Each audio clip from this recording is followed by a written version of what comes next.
말씀 나누기 전에 잠시 기도하시고 함께 말씀 나누도록 하겠습니다. 사랑과 은혜가 많으신 하나님 감사드립니다.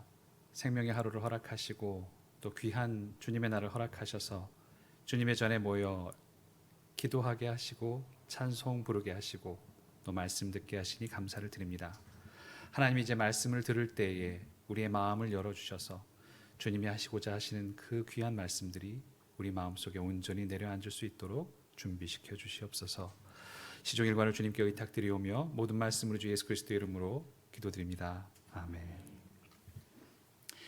예전 그 가요들이 굉장히 인상 깊은 가사들이 많죠. 그중에 특히 아마 여러분들 가시나무라는 노래 아마 다 기억하실 거라고 생각이 들어요. 그 가사가 그렇죠. 내 속엔 내가 너무도 많아 당신의 쉴 자리가 없네, 이렇게 시작을 하죠. 보통 이걸 조성모 노래로 알고 계신 분이 많지만 사실 아마 좀 약간 젊으신 분들은 그렇겠지만 이 노래의 원작은 원래는 이제 시인과 촌장 이 3집에 들어있던 노래였죠. 1988년도 노래였는데 시인과 촌장이지만 사실은 이제 나중에 뭐 그걸 이제 작곡하시고 쓰신 분이 이제 하덕규라는 분이죠. 그분 지금 이제 안수 받으신 목사님, 침례교 목사님이 되셨는데, 그러니까 목사님 되시기 전에 이제 한창 가수 활동하실 때 썼던 그 노래들이었죠. 특별히 이 시인과 촌장 3집을 제가 애정하는 이유 중에 하나는 그 이후에 나오는 이제 하덕규 목사님이 자기 이름으로 걸고 나오는 앨범에서는 굉장히 기독교적인 색채를 아주 노골적으로 아주 이렇게 드러내시면서 가사를 쓰셨어요. 뭐 십자가도 나오고 뭐 그렇게 나왔는데 시인과 촌장 3집은 굉장히 신앙적인 그런 생각이나 모티브가 많이 담겨 있는데 그걸 이렇게 밖으로 드러내서 사시지는 않으셨던 거죠. 그래서 신앙이 있는 사람들은 그 3집 노래들을 다 들어보면 이게 정말 신앙적인 노래구나라고 받아들일 수 있는데 그냥 일반 사람들도 대중들도 그냥 즐길 수 있는 노래로 그렇게 만드셔서 참 개인적으로 그래서 3집을 제일 좋아하는 앨범이기도 합니다. 그 중에 이 가시나무라는 가사가 너무, 가시나무의 노래가 너무 이렇게 가슴에 다가오는 거죠. 내 속엔 내가 너무도 많아 당신의 쉴 자리가 없네. 당연히 아마 이 하덕규 지금의 목사님은 당연히 신앙적인 모티브로 이 글을 쓰셨을 것이고요. 그랬을 때 우리가 떠오르는 장면들은 바로 로마서 7장의 바울 사도의 그런 괴로움에 대한 모습입니다. 바울 사도는 그 로마서 7장에서 그렇게 굉장히 힘들어하셨죠. 내 속에 내가 여럿이 있는 것 같다. 그래서 하나의 나는 하나님의 말씀을 따르려고 하는데 또 다른 나는 내 육신을 따르려고 한다.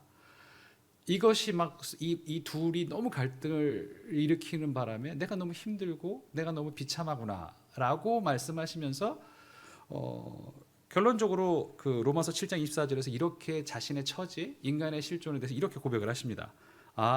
나는 비참한 사람입니다. 누가 이 죽음의 몸에서 나를 건져 주겠습니까? 옛날 성경에 익숙하신 분들은 오호라 나는 공고한 사람이로다, 이런 말씀이다.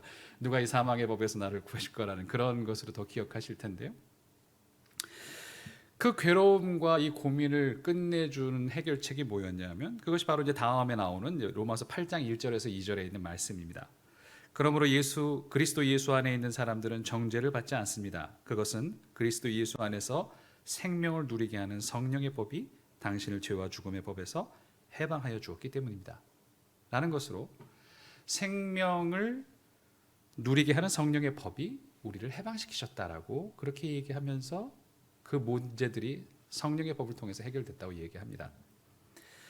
굉장히 놀라운 고백이고 귀한 고백인데 사실은 그냥 이 법이라는 말과 더불어 생각해 보면 이 말이 조금 이상하게 들리는 부분이 좀 있습니다. 왜냐하면 법이 누군가를 해방한다? 법이 자유를 준다는 말 자체가 좀 이상해서 그래요. 법이라는 것의 본질은 우리가 잘 아는 것처럼 법은 항상 선을 긋고 선을 넘어가면 안 된다고 말하는 게 법입니다. 그러니까 사실은 그래서 모든 것이 금지에 관련돼 있죠. 잘하라고 이러는 법은 없어요. 그냥 잘못하면 안 된다 이런 법이 있는 거죠. 그러니까 법이라는 것 자체는 늘 그렇게 선을 긋고 물론 특정한 법령에 있어서는 그게 해방을 가져다 줄 수는 있어요. 예를 들자면 사면법 이런 거는 가능하겠죠. 그러나 그것은 특별한 법의 한 조항이거나 법의 한 법령일 때만 그렇지 법 자체가 해방이나 자유를 가져다 주지는 않거든요. 그런데 바울 사도는 그 법이 우리를 해방시켰다고 얘기를 하니까 그렇게 생각해 보면 약간 이게 말이 되나? 성령의 능력이나 뭐 이렇게 얘기하면 될 텐데 성령의 법이 우리를 해방했다고 그렇게 좀 의아하게 생각되는 부분이 없지 않아 있습니다. 법이라는 것은 늘 그런 거죠. 잘 지킨다고 상을 주지는 않습니다. 그렇죠. 뭐 법 없이도 살 수 있는 사람이라는 말을 하지만 그래서 그 사람들이 뭐 상을 받는 건 아니잖아요. 대신 법을 어기면 어김없이 벌을 받습니다. 그러니까 선을 넘으면 안 되는 거죠. 그러니까 법은 항상 지켜야 하는 것으로 생각하는 거죠. 그러니까 준법 정신이라고 하잖아요. 법은 늘 지켜야 하는 것이지 그것이 뭐 우리를 뭐 자유롭게 하거나 뭐 이런 것이 아니죠. 오히려 우리의 자유가 타인의 삶을 자유를 침해하거나 이런 거를 견제하기 위해서 늘 선을 만들어 주는 게 법인 거죠. 그러니까 이게 그렇게 생각하면 법이라는 것은 늘 어기지 않아야 된다. 어기면 벌 받는다라는 것인데 그렇게 생각하면 이 법 자체는 그 어디에서도 생명이나 기쁨의 요소를 발견할 수는 없습니다. 법에서 그런 걸 어떻게 발견할 수 있겠어요?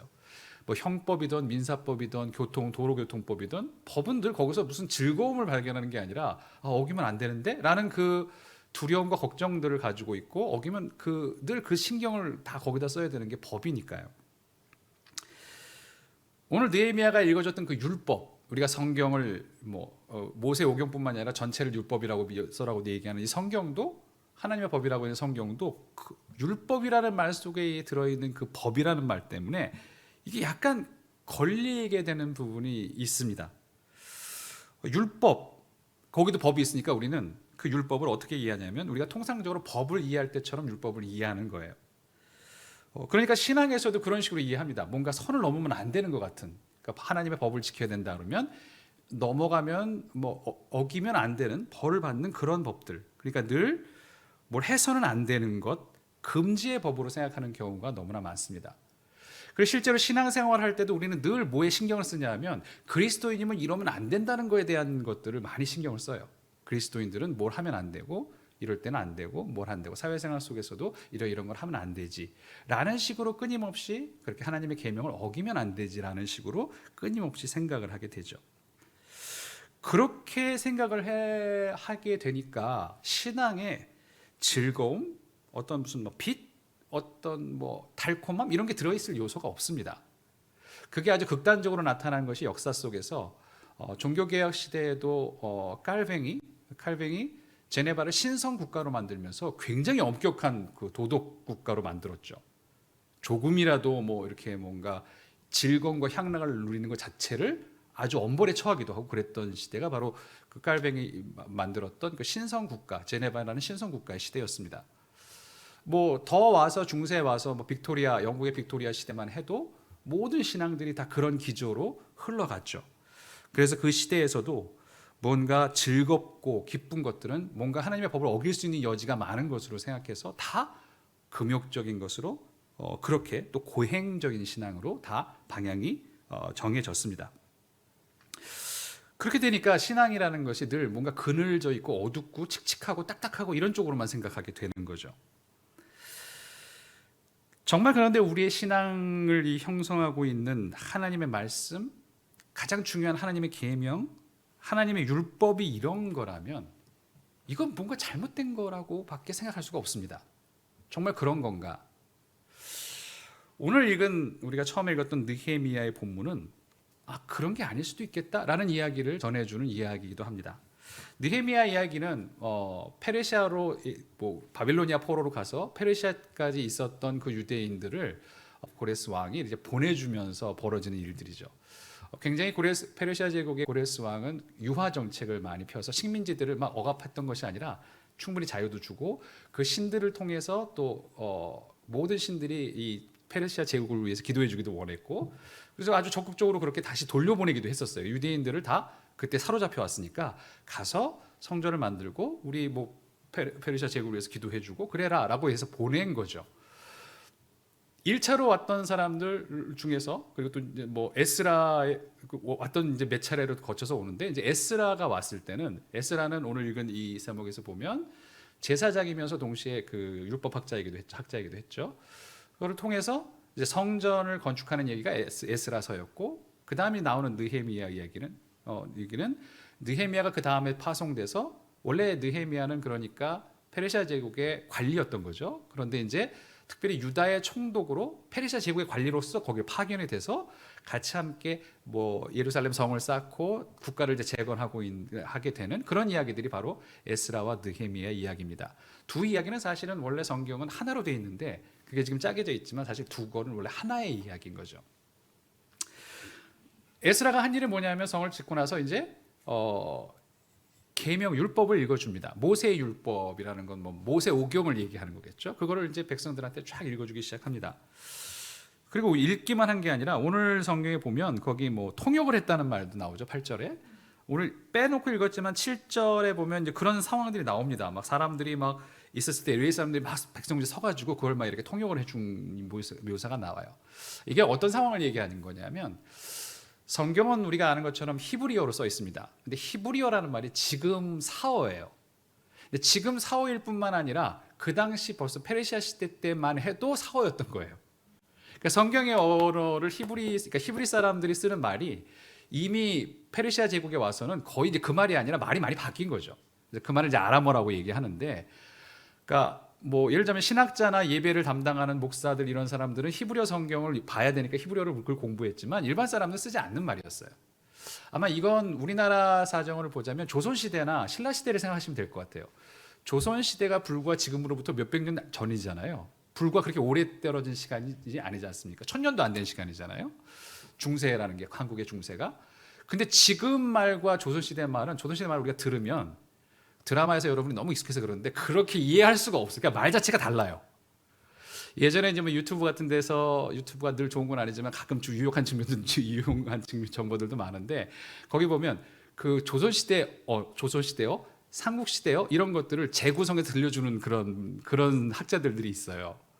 들어보면 정말 무슨 말인지 몰라.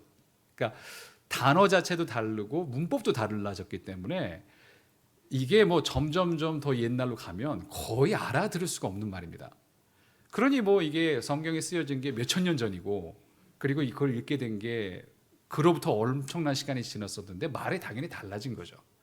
그러니까 끊임없이 레위인들이 그러니까 예배를 담당한 사람들이 백성들 중간에 서가지고 에스라가 얘기하는 모세 오경을 백성들이 못 알아들으니까 그걸 그때 말로 다시 통역을 해서 이렇게 쭉 얘기해 준 거였어요.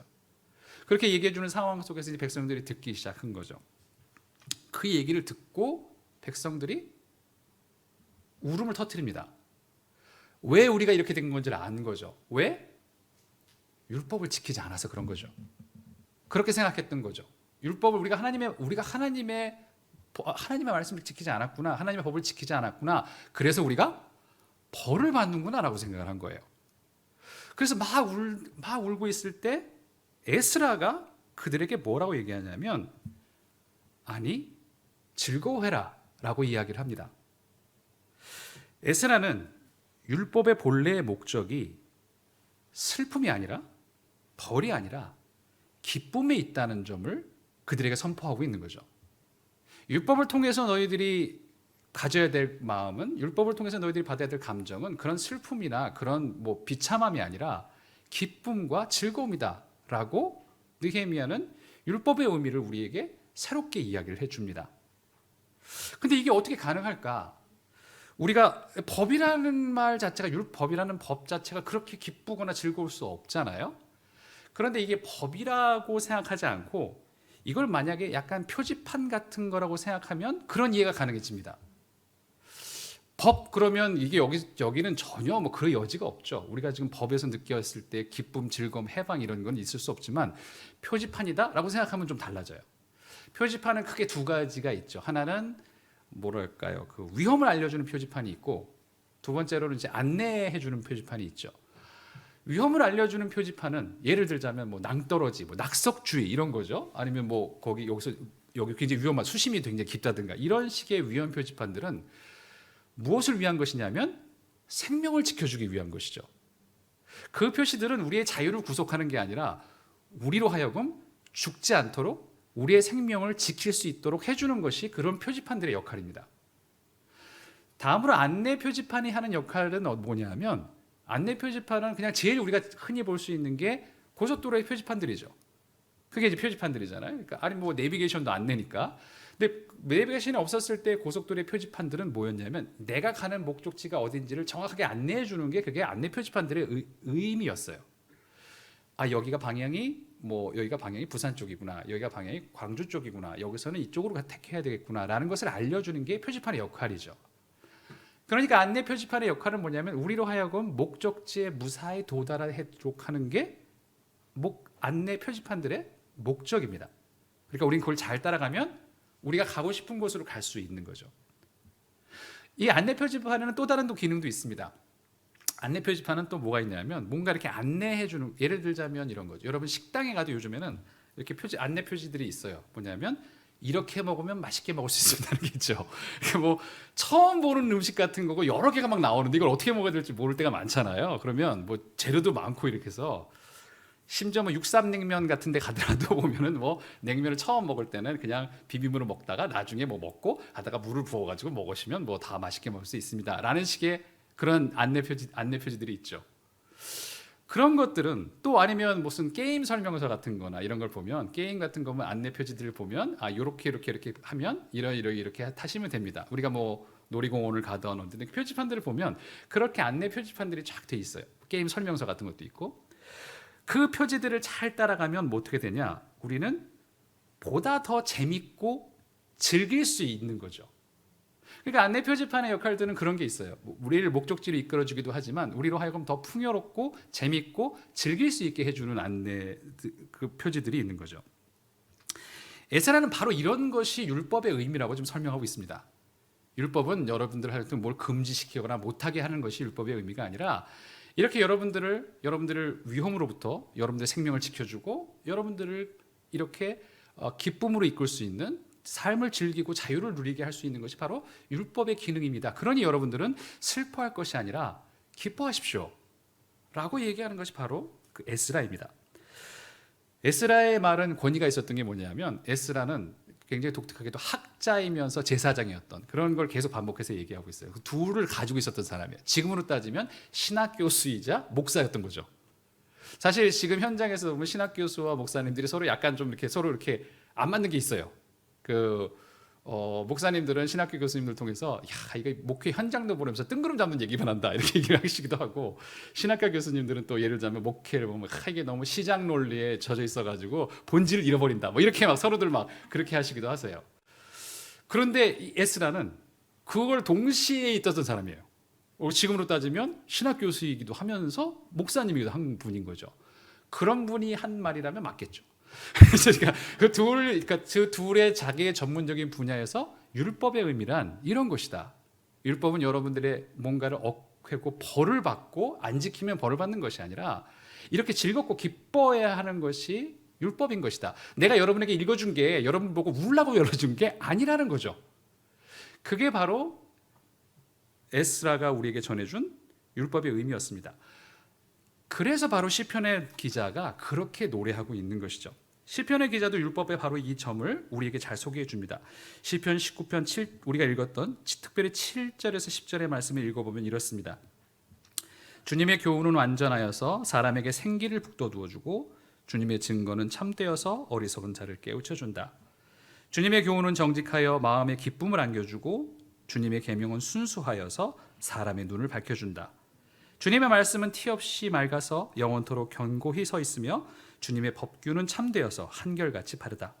주님의 교훈은 금보다 순금보다 더 탐스럽고 꿀보다 숭이꿀보다 더 달콤하다. 우리가 성경을 읽을 때 느끼는 감정과는 전혀 다른 그런 말들을 시편의 기자는 이렇게 열심히 우리에게 이렇게 토해냅니다. 일부러 그런 건 아닌 것 같아요. 진짜 그렇게 느끼시는 것 같아요. 생기를 북돋워 주고 기쁨을 안겨주고 우리의 눈을 밝혀준답니다. 금보다 더 탐스럽고 꿀보다 더 달콤하다고 이야기하는 거죠.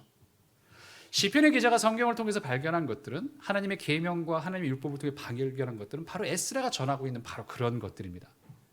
표지판 같은 것을, 우리 삶의 표지판을 발견하고 있는 것이죠. 예수님 또한 그렇게 이 율법이 망가지는 걸 굉장히 안타까워하셨어요. 마치 칼뱅의 시대나 빅토리아 시대처럼 사람들이 다 이게 어기면 안 되는 거로 생각하고 엄격하게 막 지키려고 했던 것에 대해서 그렇게 하는 것이 얼마나 하나님의 율법을 주신 하나님의 뜻을 본질을 어긋났는가에 대해서 특별히 마가복음 2장에서 3장에 보면 거기 그 논쟁들이 굉장히 이렇게 아주 모아서 이렇게 한데 이렇게 모아서 나옵니다. 특별히 거기서 이제 안식일에 대한 논쟁을 하세요. 안식일을 거룩하게 지키라라는 말을, 그리고 또 부가로 붙는 안식일에 일을 해서는 안 된다라는 이 계명 때문에 사람들은 열심히 어떻게 하면 그래 어디 하면 일을 하면 안 되지 이쪽에 이제 신경을 쓰기 시작한 거죠. 뭐 거룩하게 지키는 것보다는 어떻게 이걸 어기지 않는 거를 생각하게 된 거예요. 그래서 일에 대한 목록을 쫙 만들었어요. 유대인들은 지금도 일요일에는 불을 대지 않습니다. 왜냐하면 그게 일이니까. 그러니까 전날 만들어 놓은 거를 먹는 거지 일요일 날 불을 켜지는 않는다는 거예요. 그건 안식일을 어기는 거라는 거죠. 일이니까. 예를 들자면 길 가다가 밀밭 가다가 이렇게 제자들이 이렇게 밀을 이렇게 해서 떨어서 먹었는데 이게 떨어서 먹는 건 괜찮아요. 남의 밭이라고 안 되는 건 아니에요. 그 정도는 먹을 수 있도록 돼 있는 법이에요. 근데 문제는 안식일에 그랬다는 거죠. 그건 추수행위랑 똑같다는 거죠. 그거 일이야 라고 얘기를 하고, 또 예를 들자면 뭐 안식일 날 병을 고칠 때도 그건 안식일에 병을 고치면 안 된다 이렇게 얘기하면서 다 안 되는 쪽으로만 생각하고 있었던 거죠. 예수님은 그걸 아주 직접적으로 공격을 하십니다. 왜냐하면 이게 너무 안타까웠던 것이기 때문이에요. 안 된다 이쪽으로만 계속 생각하다 보니까 그쪽에 뭐가 좋은지를 생각을 안 한 거예요. 사실 우리도 신앙생활이 그렇습니다. 주일 성수라는 말 예전에도 한번 이제 이 본문 우리가 이제 마가복음에 있는 이 안식일 논쟁에 대한 본문으로 여러분과 얘기를 나눈 적이 있었는데, 이 주일 성수라는 말을 우리가 어떻게 이해하냐면 주일 성수가 뭡니까? 라고 물으면 주일 성수 해야 돼요 이렇게 얘기했을 때 우리는 어떻게 생각하냐면 빠지면 안 된다 이렇게 생각을 해요. 그렇죠? 그러니까 뭐 하면 안 돼. 빠지는 것은 안 된다. 그래, 빠지지 않으면 주일 성수를 했다고 생각을 해요. 근데 그게 말이 안 되지 않습니까? 빠지지 않는 게 주일을 거룩하게 지키는 건 아니잖아요. 정말 거룩하게 지키려면 이 안식일 자체가, 이 주일 자체가 정말 이 안에 생명이 가득 차고 기쁨이 가득 차고 은혜가 가득 차고 그렇게 만들어야 그게 거룩하게 만드는 거잖아요. 거룩하게 지키는 거잖아요. 고작 빠지지 않는 것으로 주일이 거룩해질 리가 없잖아요. 그런데 그렇게 이해하게 돼버리고 만 거예요. 그냥 뭐 이렇게 하지 말라는 선만 안 넘으면 되는 것처럼. 그게 아니었죠. 그러다 보니까 더군다나 이것들이 옥죄기 시작한 거예요. 출발과 의도는 좋았어요. 바리새인들이 그렇게 했던 건 정말 하나님 계명을 지키고 싶은 진심이었고 열성이었어요. 그거를 부정할 수는 없어요. 정말 하나님의 뜻을 잘 따르려고 그렇게 했던 것인데 예수님 보기에 그러다가 결국 본질을 놓쳐버렸다는 말씀이었죠. 그래서 3장에 보면 아예 마지막 논쟁에서는 그 안에 성전에 그 손 마른 자가 있었어요. 장애인인 거죠. 그게 선천적이든 후천적이든 손 마른 자, 장애인이 있었는데 갑자기 가운데로 서라고 이렇게 말씀하세요. 주일날, 그러니까 이러면 안식일이죠. 서려놓고는 이렇게 말씀하십니다. 3장 4절에 보면 안식일에 선한 일을 하는 것과 하는 것이 옳으냐? 악한 일을 하는 것이 옳으냐? 목숨을 구하는 것이 옳으냐? 죽이는 것이 옳으냐? 이렇게 물으세요. 여기에 옳으냐라고 말하는 것이 마치 약간 뭐 윤리적으로 어떤 게 더 도덕적으로 더 낫냐 이렇게 느끼지만 이 원래 단어를 살펴보면 이게 법적인 허락하고 관계가 있는 동사예요. 그러니까 이 말은 뭐냐면 안식일에 어떤 것이 허락되어 있느냐라고 물으신 거죠. 안식일에 허락되는 거 해도 되는 것이 생명을 구하는 것이냐 죽이는 것이냐 이렇게 물어보신 거예요. 선을 행하는 것이냐 악을 행하는 것이냐 이렇게 물어보신 거죠. 모든 사람들이 다 어떻게 생각하냐면 악을 행하지 않는 거로만 신경을 쓰고 있었던 거예요. 안식일에는 악을 행하면 안 돼.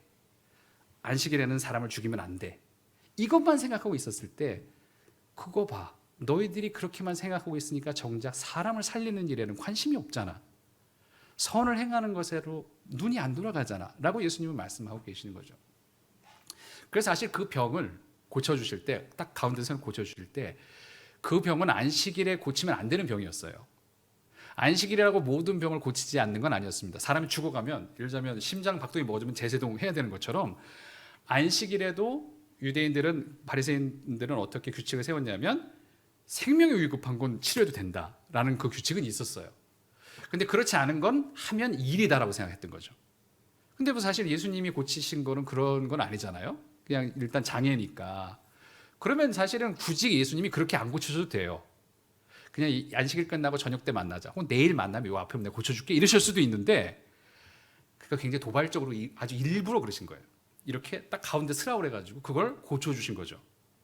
그러면서 이렇게 질문하시면서 고쳐주신 거죠. 너희들이 그렇게 잘 지키겠다고 했던 것이 얼마나 이 하나님의 율법을 경직되고 딱딱하고 어두운 것으로 만들어 버렸냐. 왜 생명과 선으로 충만해야 될 안식일을 이렇게 만들어 버렸냐라고 질책하고 계신 것이죠. 율법의 본질과 율법의 방향이 무엇이다, 이것이다라고 예수님은 그렇게 그 논쟁을 통해서 말씀해 주십니다. 오늘 읽은 성서 일과의 본문도 그것과 관련이 있습니다. 누가복음에서 나오는 이 성서 일과 관련해서 예수님이 처음으로 고향에 가셔서 설교하셨던 부분, 누가복음에서만 예수님이 설교하신 이 설교문이 이렇게 나와 있는데 처음으로 이제 설교 본문이 명식으로 나오는 부분이에요. 그때 고향에서 하신 처음 설교의 내용이 뭐냐면 여러분이 잘 아시는 것처럼 성경을 딱 읽으셨을 때 이사야의 말씀을 읽으셨어요. 누가복음 4장 18절에 19절에 보면 이사야의 말씀, 주님의 영이 내게 내리셨다. 주님께서 내게 기름을 부으셔서 가난한 사람에게 기쁜 소식을 전하게 하셨다. 주님께서 나를 보내셔서 포로된 사람들에게 해방을 선포하고 눈먼 사람들에게는 눈뜸을 선포하고 억눌린 사람들을 풀어주고 주님의 은혜의 해를 선포하게 하셨다. 여기 있는 단어들은 이런 단어들입니다. 이 메시지의 핵심의 단어들은 기쁜 소식, 해방, 치유, 회복, 자유, 이런 단어들이죠. 이것은 이 말씀을 우리에게 주셨을 때는 예수님께서는 그게 자신의 사역에 대한 이야기이기도 하겠죠. 내 사역은 이런 것이다라는 말씀이기도 하지만 동시에 이것은 성경이 뭘 얘기하고 있는가에 대한 말씀이기도 합니다. 예수님께서 성경을 친히 가지고 오셔서 딱 보여주신 부분이 바로 이거였죠. 성경은 이런 것이야. 하나님의 율법은 자유와 희망과 사랑과 해방과 자유와 축복에 있는 것이 그것이 율법이야라고 우리에게 말씀해 주시는 것이죠. 사실 율법이라는 말의 원래 말은 아마 요즘 상식적인 말이니까 토라라는 말은 들어보셨을 거예요. 유대인들은 이제 토라라고 하죠. 그게 이제 율법을 우리 이제 율법이라고 해석을 한 건데 그걸. 근데 이 토라라는 말을 살펴보면 토라라는 말의 원래 단어는 어디서 왔냐면 이 가르치다, 지시하다 이런 동사에서 온 말이에요. 그래서 사실 토라의 원래적인 의미는 영어로 하자면 direction, instruction 이런 뜻이에요. 그러니까 방향, 지시 이런 쪽이에요. 그러니까 창세기도 율법이 되는 거죠. 그래서 사실 처음에 율법 그랬을 때 이제 법이라고 생각하면 창세기가 어떻게 법이 되지? 이렇게 생각이 들잖아요. 레위기 같은 건 이해하겠는데 신명기도 이해하겠지만 아니 무슨 민수기가 왜 법이지? 이렇게 생각이 들 수 있잖아요. 그런데 유대인들은 이렇게 이 5개를 어떻게 생각했던 거냐면 이것이야말로 우리의 삶을 이끌어주고 우리 함께 이끌어주는 방향, 지침 이렇게 생각했던 거죠. 그래서 거기들 그걸 다 율법이라고 불렀던 거죠.